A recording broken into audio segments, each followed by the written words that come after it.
friends, welcome back to our channel.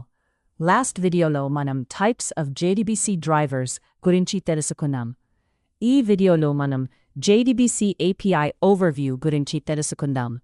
So, let's get started. JDBC, Java Database Connectivity, is an API used to connect Java applications with databases. JDBC, Java Database Connectivity, అనేది Java అప్లికేషన్ను డేటాబేస్తో connect చేయడానికి ఉపయోగించే ఒక API. With the help of JDBC API, we can access tabular data stored in any relational database. JDBC API సహాయంతో మనం ఏదైనా relational databaseలో ఉన్న tabular dataను access చేయవచ్చు. JDBC ఉపయోగించి డేటాబేస్పై ఈ క్రింది ఆపరేషన్స్ చేయవచ్చు. Insert, save, కొత్త డేటాను డేటాబేస్లో స్టోర్ చేయవచ్చు. Update, ఇప్పటికే ఉన్న డేటాను మోడిఫై చేయవచ్చు.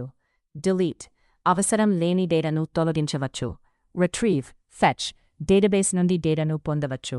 ఈ 4 ఆపరేషన్స్ను కలిపి CRUD Operations అని కూడా అంటారు. C. Create, Insert. R. Read, Retrieve. U. Update. D. Delete. Since JDBC is a standard API, it can be used with different databases such as MySQL, Oracle, PostgreSQL, and SQL Server. JDBC ఒక standard API కాబట్టి MySQL, Oracle, PostgreSQL, SQL Server వంటి వివిధ డేటాబేసెస్తో పని చేయడానికి ఉపయోగించవచ్చు. సింపుల్గా చెప్పాలంటే Java programme మరియు డేటాబేస్ మధ్య కమ్యూనికేషన్ చేయడానికి JDBC ఒక బ్రిడ్జ్లా పనిచేస్తుంది. ఇదే JDBC API Overview.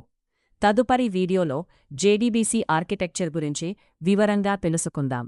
వీడియో నచ్చితే లైక్ చేయండి, షేర్ చేయండి మరియు ఛానల్ను సబ్స్క్రైబ్ చేసుకోండి. Thank you for watching. See you in the next video.